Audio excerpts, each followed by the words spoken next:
আসসালামু আলাইকুম। আজকে আসলাম একটা পেঁয়াজ এবং পেঁপে, সাথী ফসল হিসেবে পেঁয়াজ আর মূল হিসেবে পেঁপে।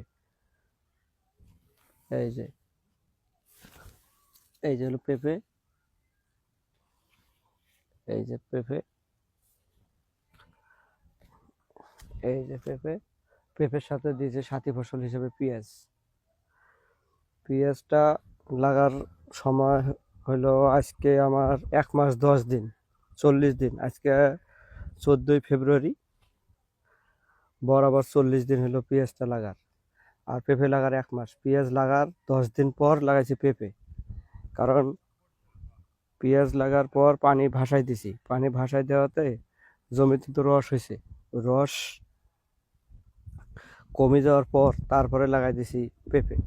কারণ পেঁপে লাগাইলে তারপরে পানি ভাসাই দেওয়া যাবে না। অনেকে এই কাজ করে ধরা খাইছে, অনেক পেঁপে চারা নষ্ট হয়েছে। এর আগেও এরকম হয়েছে।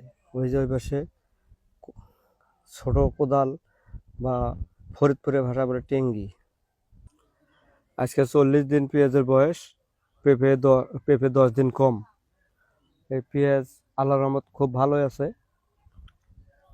কোনো রোগ ব্যাধি নেই, একদম পরিষ্কার, কোনো রোগ নেই, কিছু নেই, তরতাজা।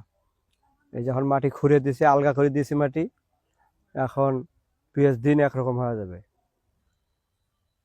পেঁয়াজ হয়তো আর 40-50 দিন থাকতে পারে, তারপর পেঁয়াজ উঠে যাবে, তখন থাকবে পেঁপে। এই যে এরকম দিতেছি পেঁয়াজ। বীজ এবং ঔষধ পুরোটা ফরিদপুর থেকে আমদানি করা, কারণ আমার রংপুরে এই ওষুধ পাওয়া যায় না।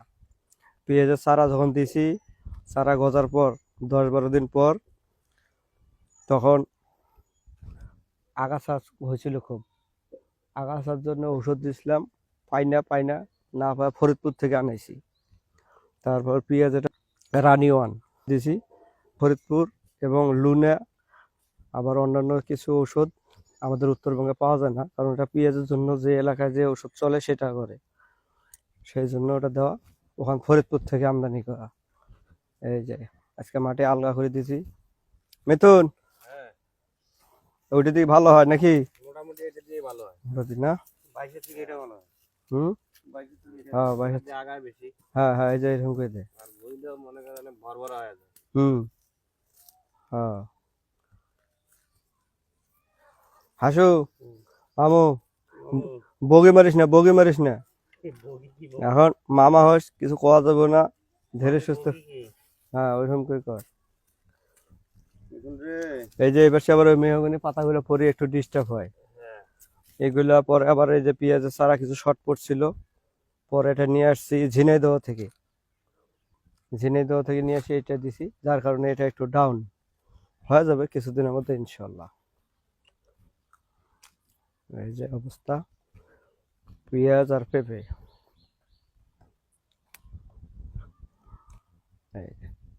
এই যে এদিকে আবার আগাছা হয়েছে। এখন দেখি আগাছা নাশক ওষুধ দেই নাকি নিড়ানি দেই, এটা একটা চিন্তায় পড়ে গেলাম।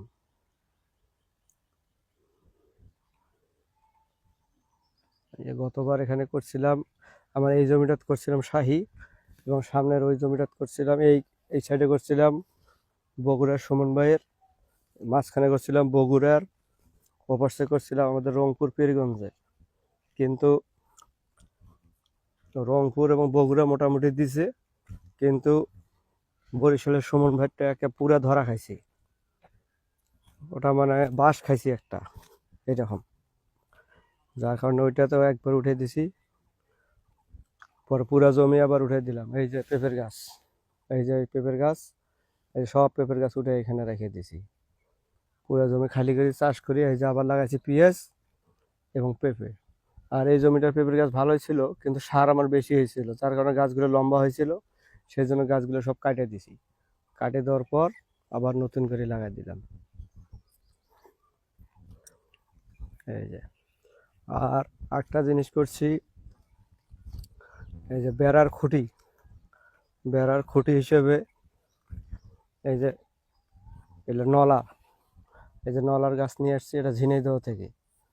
আমাদের রংপুরে পাওয়া যায় না, হয়তো বাড়ি ভর্তি 2-1টা পাওয়া যায়, নাই এরকম। এদিকে বিক্রি করে না, দেয় না, এইরকম।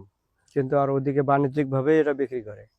এই যে নলা, এটা হয়তো সামনের বছর এই জায়গায় কাটিয়ে দেবো, এখান থেকে আবার কুশি বের হবে, আর এবার তো অন্যান্য কুশি বের হবে তখন।